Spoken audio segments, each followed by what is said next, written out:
So, hi everyone, and welcome to another episode of Communikarma, the podcast where I talk to people involved in community activism and helping out their local neighbourhoods, or indeed getting involved in international issues for the good of us all. And today I'm extremely pleased to have with me Mark Dodds, the convener of the People's Pub Partnership. Welcome, Mark. Hello, Nyla. It's nice to meet you. Sorry, my hair's looking a bit weird. You look you Um, look fantastic. Yeah, So lovely to have you with me on such a cold day. Actually, yeah, this is why I'm well wrapped up. But the People's Pub Partnership, what a intriguing name, and I'm sure that people, when they hear the word pub, they automatically think, great, what's it about? So, yeah, can you tell me a little bit about what the People's Pub Partnership is, Mark, and what inspired the creation of this initiative? yeah. Well, thank you very much, and thanks for the invitation to meet you and join the podcast as well. Um, yeah, so the People's Pub Partnership. My background was a long time as a publican, and I learned as a publican with a pub in London, which was a multi-award winning pub that I made. So um, uh, that pubs are much more to mean much more to people than we actually understand generally in British society, and the kind of adages like um, when we refer to my local or my pub, there's actually a kind of visceral understanding and link to that. When we say my pub, we really do mean my pub. Um, Yeah, so there's like and a personal investment in the fact that yeah, it is in one's community, isn't it? exactly. In the UK anyway. So Yeah, no, that's right. And I started having I set up. Well, basically, what I did in 1995 was take on a rundown boozer that was dead and turn it into a really busy, multiple award-winning uh, contemporary local. By simply, when I say simply, I had a background in catering, but what I did was do things to this old boozer, which was big and not, and in my local area, which I called my local, but it was a really sad, rundown place, which I think lots of people are familiar with sad, rundown pubs. What I did was turn the pub into a place that I would like to go to. And right. the upside of that was that it was very successful financially and it got very busy. And the downside of it was it became so busy I didn't like going there. Oh, right. Yes, this I is the don't, danger with too much success, Mark. Victim yeah, of your own success. I don't mean it's a sort of strange irony in a way because it was very busy and it ticked all of the boxes. But the problem is I didn't have anywhere to go myself for my own downtime that I could call my own pub. Anyway, that's all irrelevant, really. But what I learned as a publican, as opposed to as a customer of pubs, Mm. is a whole load of stuff that I'd always taken for granted in my own experience of pubs as someone growing up in Britain and having pubs on every street corner. I'm 65 now, so I was born in 1958, so I'd grown up in Britain feeling like the pub was part of my geography, really. Mm. And wherever I'd lived through growing up in the northeast and becoming a teenager and going to a pub when I was a relatively young underage drinker, um, I'd taken the pub as a social place for granted, but as a really important place. I knew it was an important place, Mhm. and I realised that all my friends did the same, and many of us went to college, went or travelled around the country, or went abroad, or whatever, did whatever with our lives as we became adults. And pubs were a part of our significant experience of growing up in Britain. But I've never actually talked about it like this before, but we used the pub in a way which was a kind of backdrop to our experience. And our experience was actually meeting other people and enjoying each other's company, but Mm. using pubs as a convenient place to meet. And I think before in our preamble, before this was being recorded, you mentioned that you were going to the pub tonight, and you did a couple of times a week to have meetings with people to do with other stuff, really. And that experience really became focused for me and I mean literally standing behind the bar and serving people and hearing their comments as they came into this pub, which I'd refurbished and turned into a nice place instead of a stinky rundown boozer with Mm. sticky floors. people came in and said comments, I'd used the pub a lot for the previous year as my local because it was where my girlfriend lived very nearby, and I was aware that very few people ever used that pub, and so people that I'd never seen in the pub were coming in and saying, "You've ruined what was a perfectly decent pub," and I'd be like, well, "I never saw you in here before, and I was in 2 or 3 nights a week for a year." And they go, "Well, I never did come in before because I'd got out of the habit." Anyway, they had whatever excuse, and then other people would come in and say, "You've turned a tragically run-down place into an amazing space. We never knew pubs could be like this." And it was all, and so the same space would generate this really wide range of opinion from different people, according to how they regarded the pub. I'm aware that I'm droning on about pubs. Not at all. In fact, I was just thinking when you mentioned that I was going to the pub, the variety of different reasons that you go. I mean, I think that I go a lot just to either share what little successes or turmoil or whatever with people out of my own home, which makes it, I don't know, it just makes it so much better in that if you've got success, you want to share it with people, right? Yeah. And then if you've got problems, you want to share it with people, but you also want to do that in a kind of atmosphere that enables people to talk. And I think that there's nowhere easier to talk than in a pub. It just seems to magically make you coherent. I think you're right. I think this is a special thing, and I think the reason I was rambling about it is because I think the value of the pub itself, for intrinsically for what it is it's a social space where people can feel comfortable and come and meet each other. I mean, obviously, I'm describing a pub or numerous pubs on the grounds that they have to be nice places to go to. If it's a really horrible place to go to, you're not going to go there, right? But let's take it for granted that the pubs we're thinking of, are places which are welcoming. The service is quite nice. You're not going to freeze in the corner. And if you want some food, there may be some food there, and the drinks are palatable and all the rest of it. They're just nice places to go to, which is what public houses are all about. And the purpose of the pub is to meet other people and to gossip and share experience and time, and to be, we are hyper social creatures, and going to the pub is part of our the things we want to experience in life. And the fact that we've got a culture in Britain where pubs have been part of that experience for centuries, for a very long time. It means the pubs are a very vital part of our social experience that have been so ubiquitous in the past. Things have changed in the last 30 years, but have been so ubiquitous in the past. We just take them for granted as a part.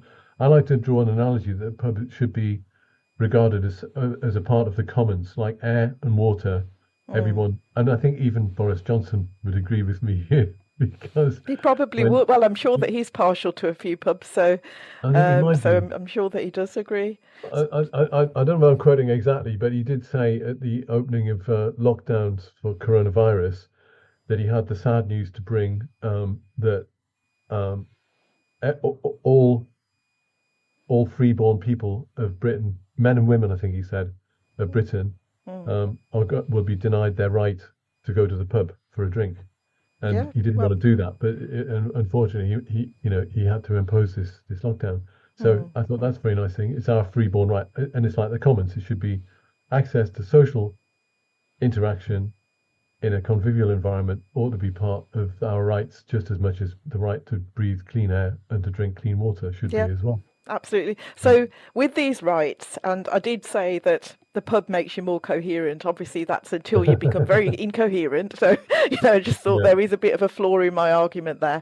But yeah, it's been part of the fabric of the history of the United Kingdom for centuries, many centuries, and but unfortunately, the pub industry has undergone a decline. I think it's fair to say, and it's still undergoing a decline.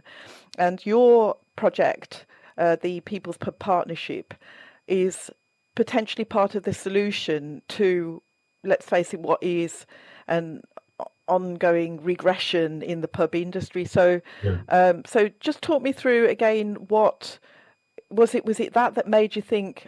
In addition to your own experience as a publican and your love of pubs, which is coming across very strongly, what Mm. is it what was the point at which you thought, I need to do something? And just explain in more detail, Mark, Yeah. what the People's Pub Partnership actually involves.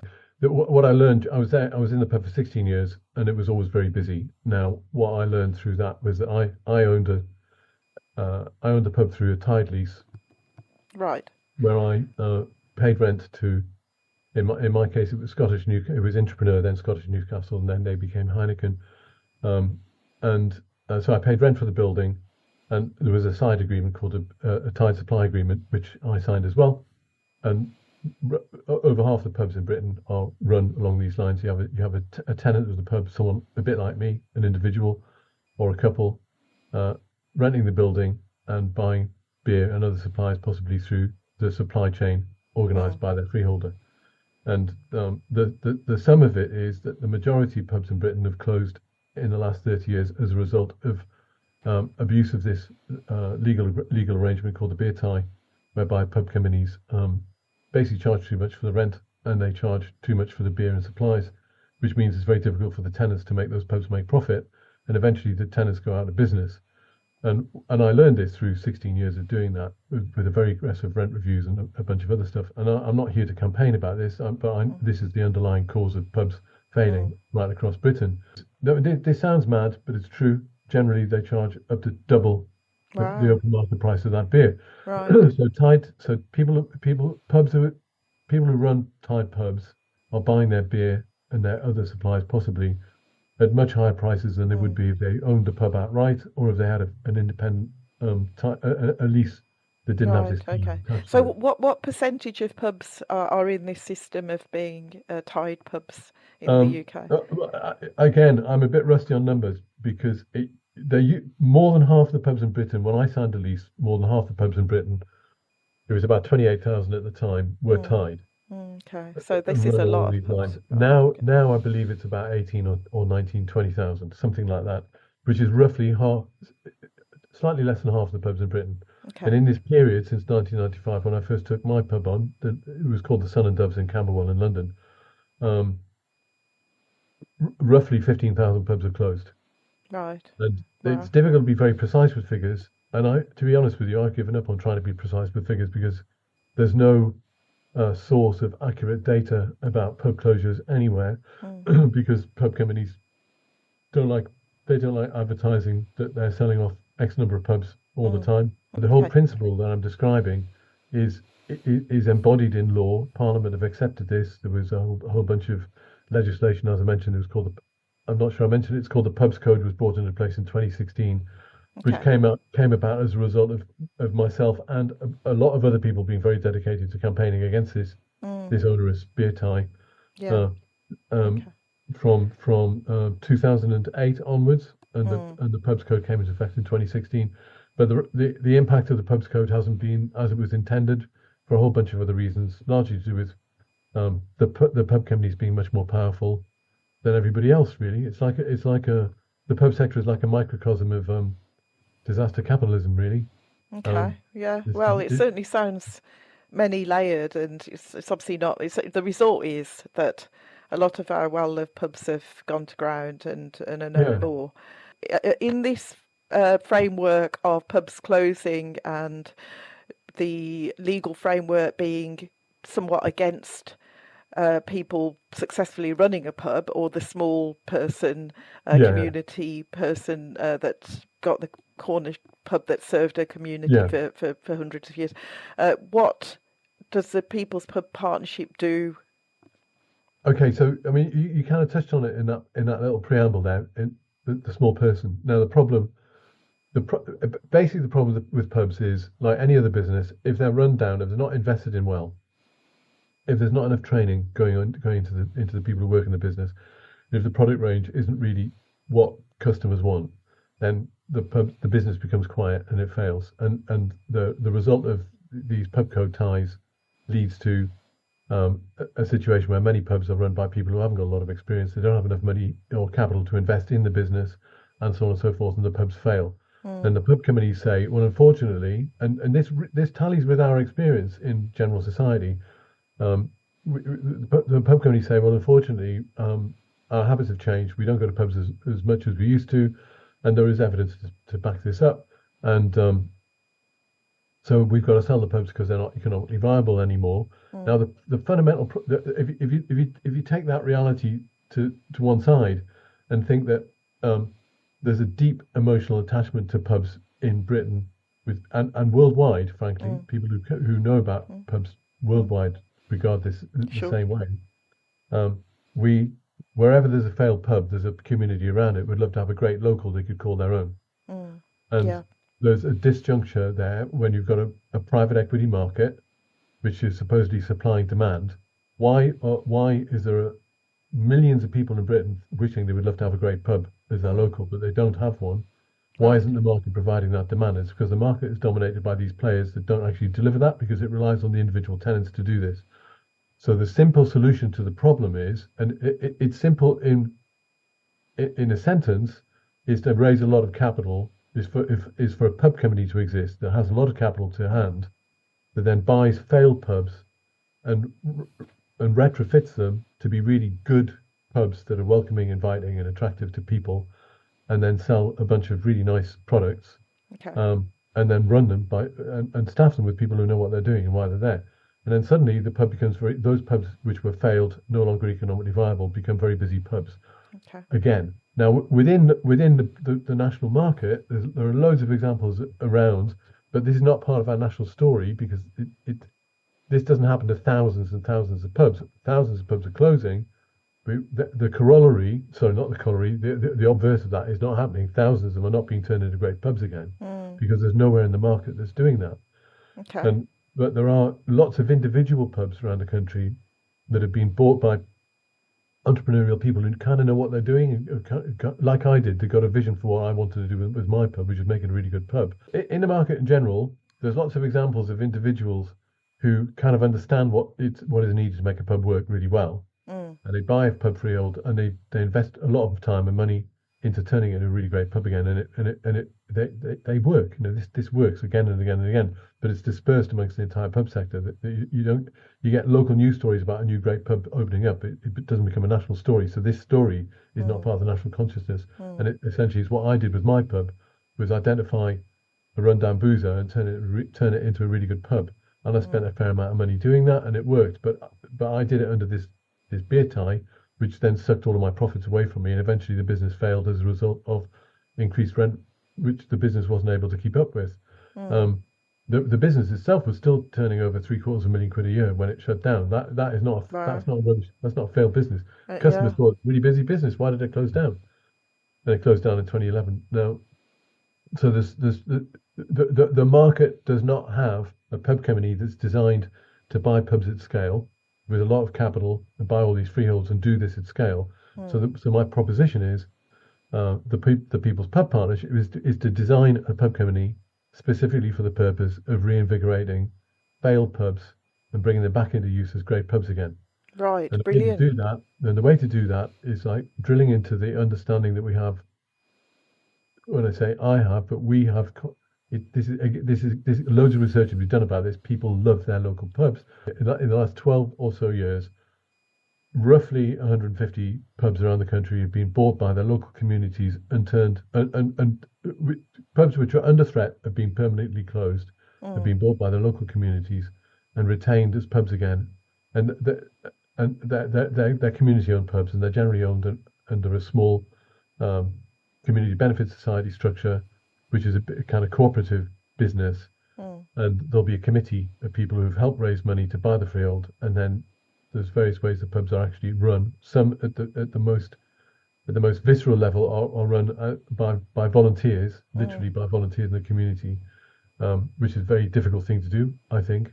And then others are bought by the community, and then the community refurbishes it. A committee of people refurbishes the pub, and then they let it to individuals, a bit like me, but without the beer tie, and they set a bunch of criteria down to the individuals who are going to be running the pub as to what the community would like, and then the basically professional publicans come and run the pub as if it Okay. were their business, and then the community keeps that pub. And there's a whole bunch of different ways of running the pub in between that, but that's done. That's a very slow process. 150 pubs over roughly 12 years is kind of great for every community that saves its pubs. It's a brilliant thing, but in that period, 15,000 pubs have closed. So although 150 pubs get individually, one pub being saved by its community might get a lot of column inches, and there's been articles in broadsheet newspapers about maybe the future of pubs is for the community pubs movement is for them to run, by the communities. But the problem is it's an insignificant number against the torrent of pubs which are closing. So what the proposition is to raise a lot of capital through basically a well-worded marketing campaign. Brewdog have done this in the past for their share raising, and there's an outfit called Omaze Million Oh yeah, Million they Pound give House away Tour. those houses, don't they? The £3 million house Yeah, and so on. exactly. So running something a bit like Omaze, but instead of it being a lottery, and actually technically Omaze don't have to call themselves a lottery because they allow a free postal application, which means they're not a lottery, but basically it's a lottery. Now, if you take that as an idea, and instead of making it a £10 bet, if you like, on trying to win a house, you make it a national marketing campaign to get 1 million people to buy a £10 share in a People's Pub Partnership. They become, you get £10 million. Every person who spent 10 quid, they're not taking a risk because they're going to get a share of a pub or of a pub company. It might not be their pub, it might not be local to them, but that money will then save, buy, and retrofit, refurbish, say, for the sake of ease of mass, 10 pubs around the country. We could say it's 5, it doesn't really matter, which we then prove are failed pubs, which have been made great pubs again, and they're well run, and the products are great, and they've become really busy focal hubs for the local community. Then you've kind of solved, in principle, the pubs crisis, because you show that every time you do this, buying a pub with a professional overview and turn it into a great business again, it becomes very busy because people want to go to a great pub to share their time together. It's not complicated. Okay.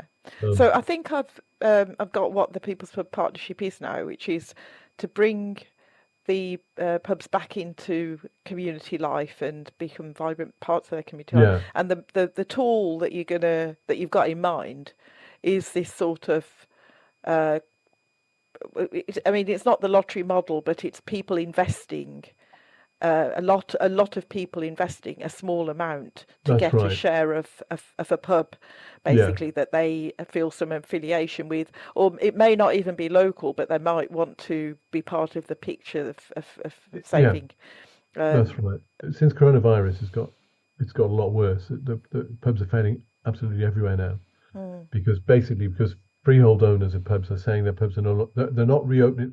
Many pubs have not been reopened after coronavirus, because the owners see an opportunity to sell that building for a higher price for its potential use as residential than retaining it as a pub.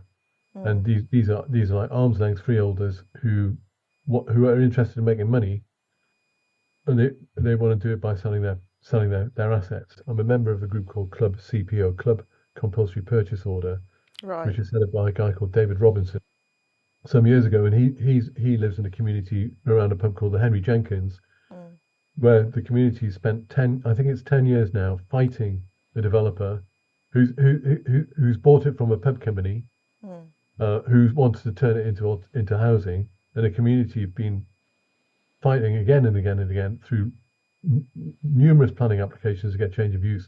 And there are, I think, 10 or 12 communities in this group called Club CPO, and there are undoubtedly dozens more around the country. And they literally have a community fighting a developer of a pub wanting to turn it into alternative use against the wishes of the local community for 10 years or more. And it's madness, because if that were a really decent pub, there would not be this attrition in the community. There wouldn't be this extraordinary need to spend 10 years campaigning against this, what I regard as a sociopathic conversion of a community asset into a private ownership thing where somebody's just going to make a load of money and walk Mm, away and mm. going to leave two or three people living in a house Yeah, in yeah. what was a pub. Well, This it happened. sounds quite Sorry, devastating, really, in terms of the personal investment that people make to it is. fight this sort of. It is. But let's move on to something a bit Yeah. more positive. You mentioned 150 Yeah. of successful community Hmm. led pubs and people that have contributed their own time and money in some cases. What are some examples of how they could be? What's the picture of how a pub could be under this model? Um, well, I think the example, literal examples, there are many. A couple come to mind. I live in London, in southeast London. There's a pub quite near me called the Ivy House in Nunhead, which was bought by its community in 2012, and it's a really Mm, busy, successful business now. mm, Um, and there's one in, I know one in Norfolk. I think it's Norfolk, could be Suffolk. I'm going to offend some people. That's called the Locks Inn, which mm, is a kind of legendary pub in itself, and that was bought, I think, 2 years ago. And another in Hebden Bridge. There are a couple in Hebden Bridge. I can't remember the name now. The Fox and the Fox and Goose in Hebden Bridge is mm. another community-owned pub, and there's one near it called I can't remember the names, but they do. And the community around these pubs that have succeeded in saving them, and the community who benefit from that success, Mm, eulogize about how wonderful these pubs are, and they tend all to supply to local brewers, mm, so small breweries, I mean, great beers made by lovely people who brew to make other people's lives happy from drinking nice, tasty beer. mm, These beers get onto the bars of these community-owned pubs. They don't get into the bars of the pubs I mentioned before because the beer type precludes that. mm. It is a complex issue at that level. Um, and wherever a community has saved a pub, and I've been involved in quite a few communities anecdotally trying to help them, Mm.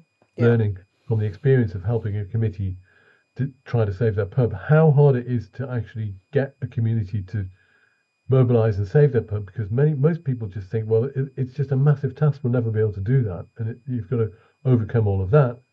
Um, Okay. and against the state agents who aren't that interested, Mm. in pub companies who don't want to sell it to the community, because if pub companies sold to communities automatically, they'd be brought into question immediately. Well, why? What's wrong with the pub in And I the first think place? that when we've talked before, you mentioned that this is another part of the work of the People's Yeah, Pub Partnership, actually giving this knowledge and expertise. You were saying that you've got a model in place for the People's Pub Partnership. So I take it that you're still in the process of getting it going, and yeah. what are your ambitions for it, and what do you need people to be looking out for or contributing to? Well, thank you. The model is basically a proposition, and that it's dependent. This is where it gets it's not complicated, but it needs a new legal foundation. It needs legal oversight in the discussion, because the principle is, as I said earlier, wherever there's a failed pub, there's a community around it who want that pub to be a really great pub, Mm, and that is the case all around the country. There are examples all around the country of failed pubs shut on mm, the market, waiting to be bought, trapped in some kind of weird doldrums between planning and there being nobody out there actively seeking to buy those pubs and turn them back into pubs again, mm, because they've got quite strong planning restrictions on change of use. But developers, if they buy a pub, if they're prepared to sit on it for 10 years, they can make numerous planning applications and eventually get their way. So in the meantime, these pubs are just there on the market. If you know this, the principle is to raise all of this money through a crowdfund, as I mentioned before. Um, mm. but that it needs a legal structure that, and it's possible. I think actually, Nyla, you said this to me earlier. Is it possible to have something like a limited company with rules and regulations in its articles of association, which address all of these issues? And that Mm, may be possible, but I've not had any feedback from anybody who is a legal specialist in corporate structures that say yes, that is possible. mm, So the proposition is a new form of corporate governance mm, that the pub company is founded upon, that is fit for 21st century purpose, which aligns the interests of all people involved in the pub, all stakeholders involved in the pub. So with the stakeholders, you've got people who work in the pub, Mm. you've got people who supply the pub with beer, probably, like local brewers typically, and it could be people who are involved with the pub because they might be bakers, there might be people in the general supply chain. Mm. Then you have customers, Mm. Of then course. investors Mm. as well. So they're all in one way or another investing in the pub Mm. because naturally they all want the pub to exist in perpetuity for their own benefit, whether it's as a stable job place as a worker, whether it's a stable place to supply my nice beer to if I'm a brewer, Mm. whether it's a stable place to go to as a customer and know that in 2 years' time I can take, generations of my children will go there and we'll all learn about what Mm. nice things pubs are and people are through going to the pub. And then investors know that they've invested in this thing, which is a Mm. business, which will be a safe investment, which returns a modest amount of return on the investment that they put into it. So everybody shares this need for the pub to be sustainable in perpetuity as Yeah. this thing that we understand as a cultural artifact. Yeah. So there's no legal structure which allows the interests of all these people to align themselves around one entity in Right. existence in Britain. Now, I call it, I believe now, this is a naive description. At the time, I thought it was clever. When I thought of this in 2011, I thought this makes a lot of sense. Mm. But so it's a multi-stakeholder owned cooperative model social enterprise. Right. Now, I've been told, well, actually, that's three separate things. Right. Multi-stakeholder Right. is one thing, a cooperative is another thing, and a social enterprise is another thing. I don't see why they couldn't all be blended together, but I've Mm. discovered through lots of conversations with lots of people over more than a decade that there are reasons why this thing won't work. Now, my logic tells me many people tell me there are reasons why this won't work. One of them is you will find down the line there will be conflicts of interest between different types of stakeholder or member, Mm. Mm. and it won't work. Now, if it doesn't exist, how does anybody know that there'll be conflicts of interest down the Yeah. line? A Because my little bit of problem, a pessimistic yeah, outlook then, isn't it? I mean, no, there is something called stakeholder theory, which yeah, is exactly what you're talking about, that the benefits of doing something will, generate benefits for all of the stakeholders, which is yeah, exactly what you're talking about. So, is one of the things that you're looking for some clarification or some way, some creative thinking to get around, yeah. this blocker, basically, Mark?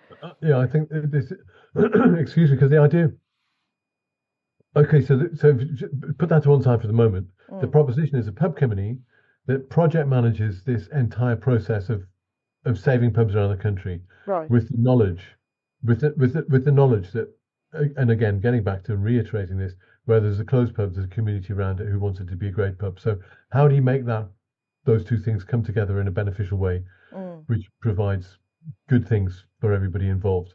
You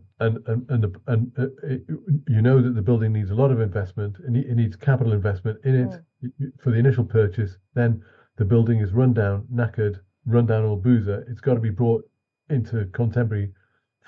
It's got to be fit for contemporary purpose. So that means it needs to be insulated properly. It needs a whole bunch of things done to it to make the drains work properly and make sure. So while you're doing that, you treat that as a retrofit project Mm.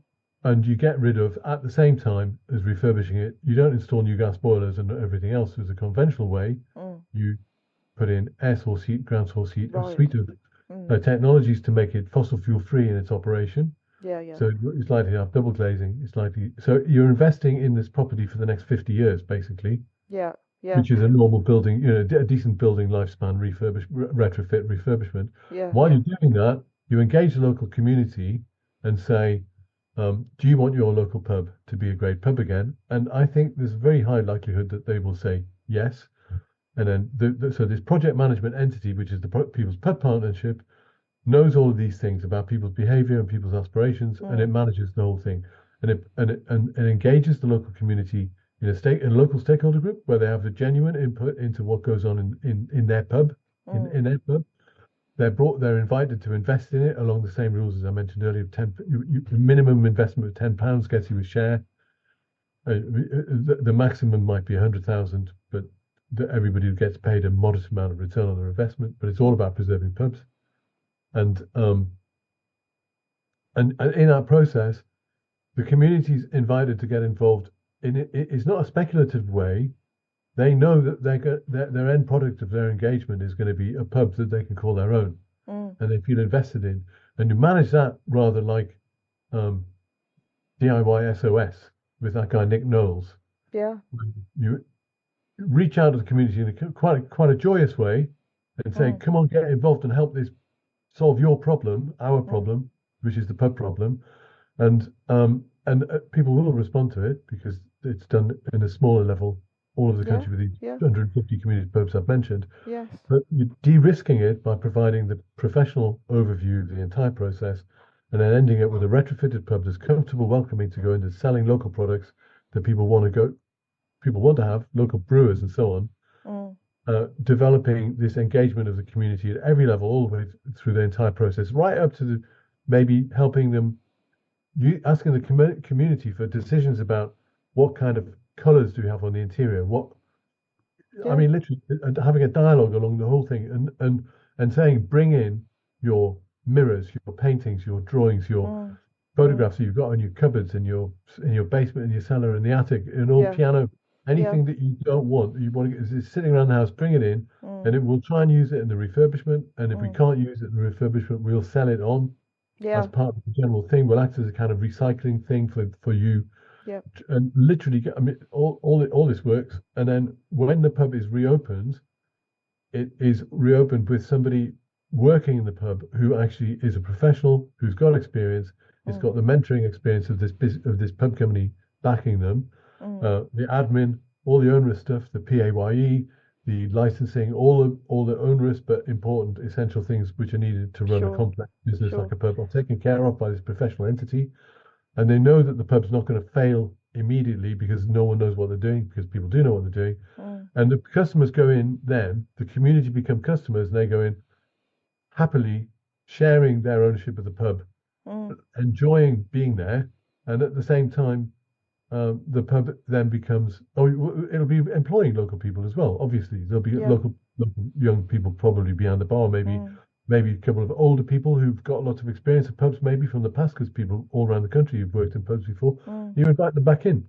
What's that journey been like for you personally, and do you feel that you've got Mm. stronger through it? I know also that you're very passionate about climate issues, so I think Yeah, you've kind of tried to bring that into the People's Pub exactly. Partnership, and that can be a very, sort of frustrating, um, Yeah. like marriage, if you want, because the climate change issue is, the resolution or any action towards that is going frustratingly slowly for many. Mm.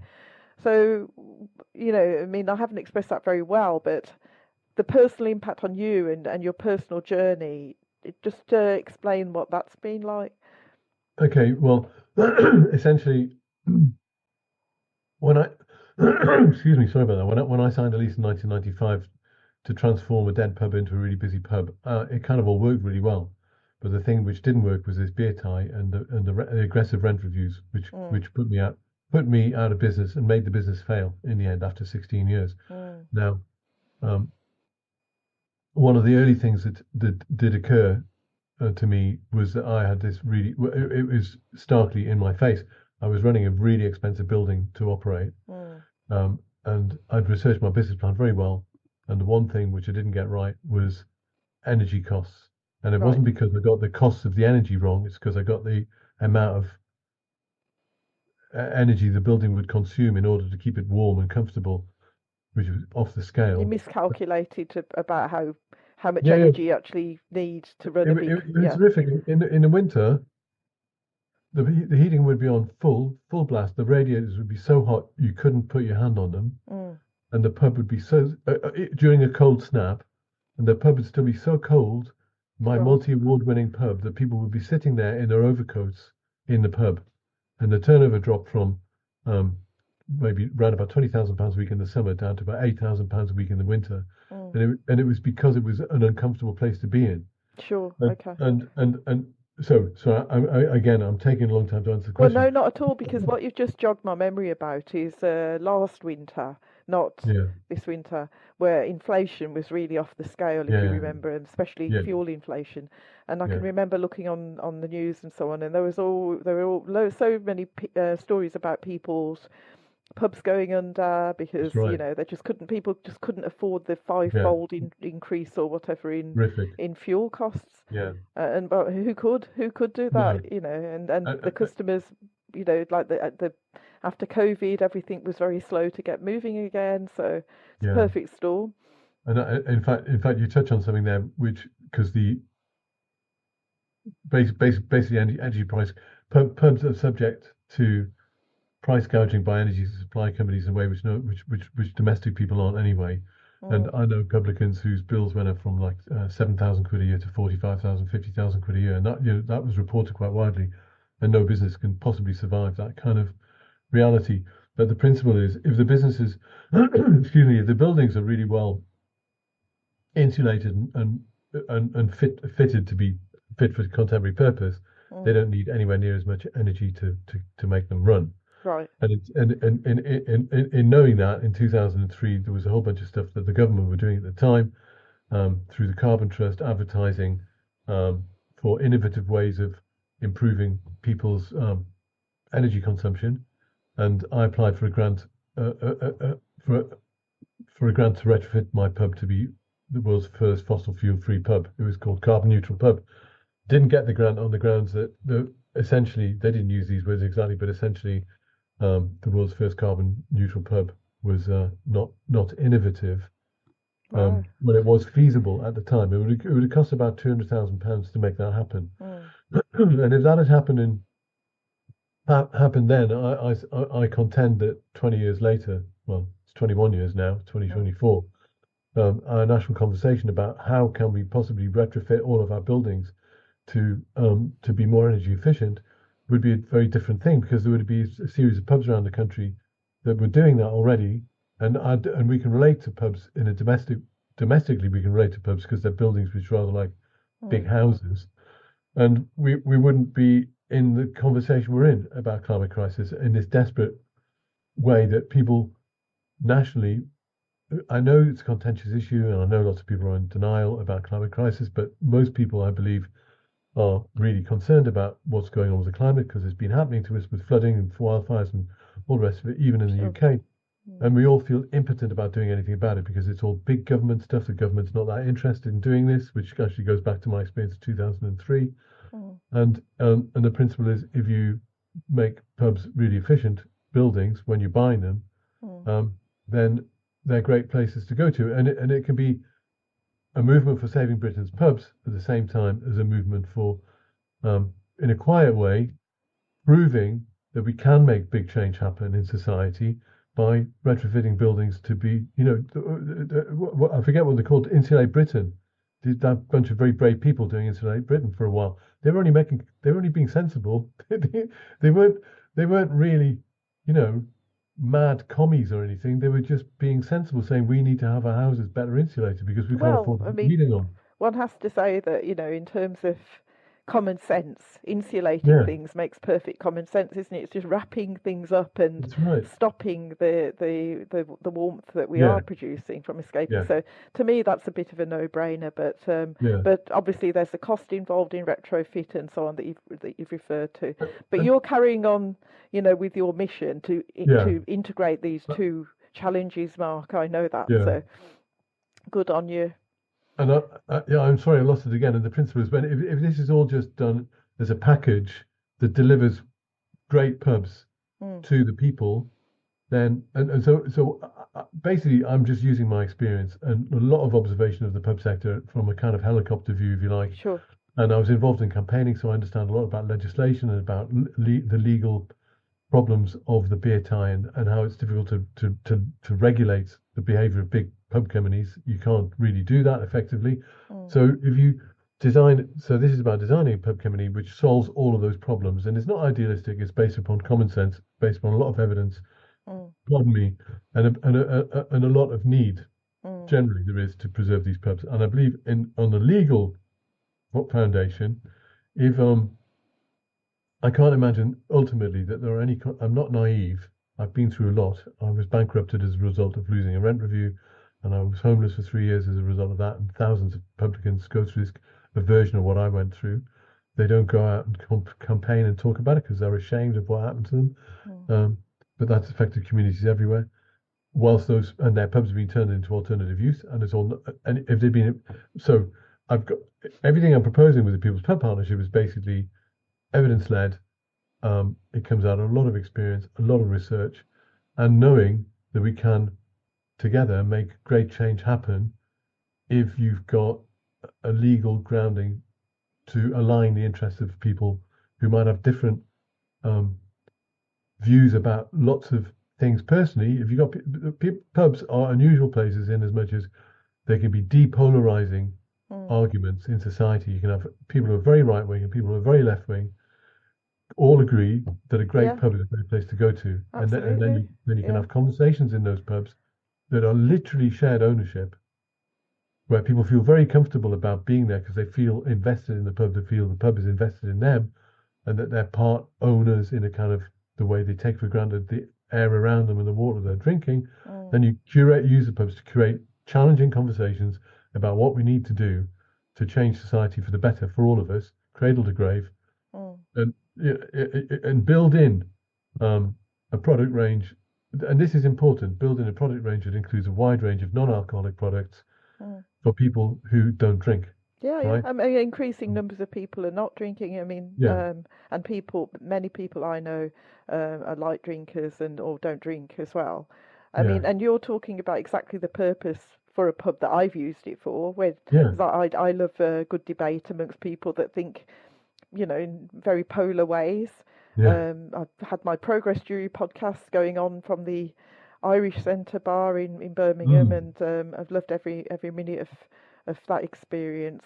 So, I mean, listening to you, Mark, it's just such a powerful argument because the solution is there for individuals who tragically may have, lost their livelihood and so on. It's horrific what you've gone through on a personal level.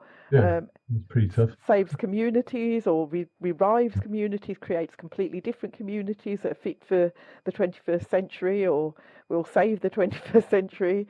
And also it's important to not miss out that they are economically important places. I mean, this could bring in substantial income for the local, economy as well. So that's right.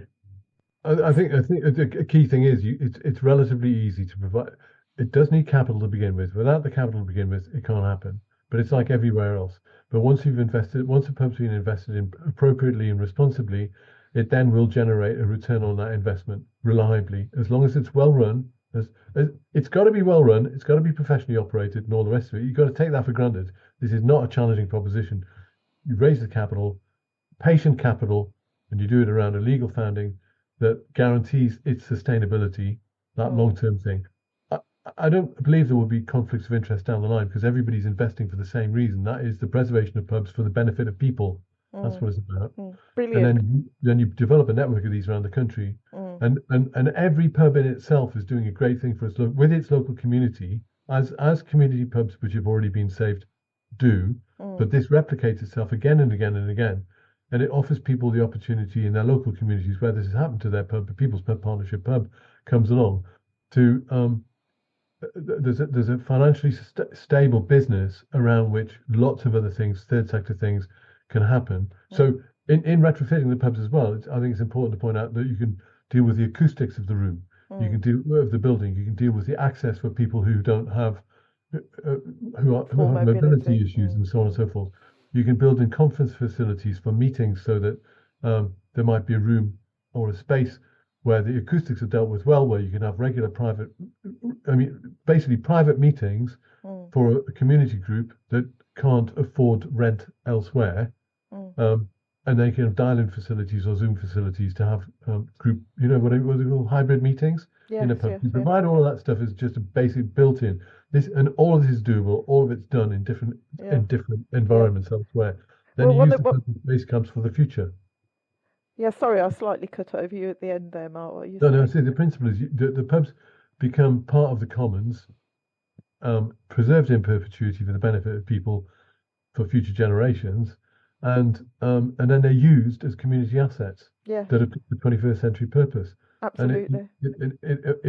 and at that point, the investment doesn't, it's just an acknowledgement that, of course, it means quite a lot of money to retrofit an old building to make it fit for purpose, but that happens everywhere. Oh yes, well, there's massive venture capitalist investment going Yeah, into, well, ironically, pubs to turn them into things that are yeah, not meeting the vision that you've yeah, shared. that's the But Mark, thing. let's on that, that is a great vision. So let's wind up things now. But Yeah. before we say goodbye, I would like to invite you to share how people can get in touch, because you do have some.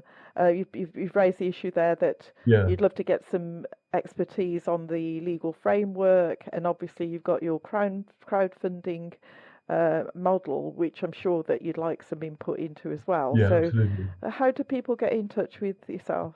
Well, again, just to build on that, it is all about sharing, and I'm not precious about this, and I'm a convener, not an owner, really, of the Okay. idea. Yes. And at the moment, there is a website, but all it is a holding page, and it's peoplespubpartnership.co.uk, and Okay. there's a place where anyone can leave their Send email you a address message. for updates, or I can be contacted through LinkedIn, which is Okay. J Mark Dodds, which is MARK Dodds, and my social media are all at J Mark Dodds as well, and there's also People's Pub Partnership social media too. Um, Okay. and I'm very receptive to messages and invitations for input. And there's a whole bunch of people around in the background to this. I devote all my time to doing this personally, and the other people are all engaged full time in other work, so they don't have time to be involved in this at this level. So Yeah. I'm quite easy to get hold of, really, and I'm very Terrific. interested in anyone's input, Okay. because one of Brilliant. the most interesting thing about pubs is very often the most the most interesting observations about pubs come from people who don't use pubs, and they've generally got a reason why they don't use pubs. And Okay. if you address that reason, you can build that into changing why they don't go to pubs Yeah. by incorporating, by acknowledging that. Yeah. Well, of Yeah, course, I mean, that's the problem that you're facing, is that people are not using them, or, yeah. the patronage is dipping, in addition to the other issues that you've raised. So And the obviously it's going to be patronage, really useful sorry, to hear yeah, from those I didn't, people. I didn't mean to talk over you. Sorry, the patronage is generally because when pubs are run down places, people don't go to them, Mm. and they're run down because of this corporate asset stripping going on in the Yeah, background, really. yeah, absolutely. Yeah. Well, Mark, it's been absolutely Well, an thank honour you. to talk to you. And Well, thank as I you. mentioned to listeners and viewers, you are involved majorly in climate change issues. So we Yeah, haven't really gone into depth about that today, but I yeah. do hope that you'll come along and discuss that in more detail on Thank you very much. Communikarma in Yeah, the future. So I look forward to that. thank you. And thanks once again, No, no, very warmly for your input today and no. being part of Communikarma. Thank you very much, Niall. It's been lovely talking to you. Thank you for giving me the space to do My that. pleasure.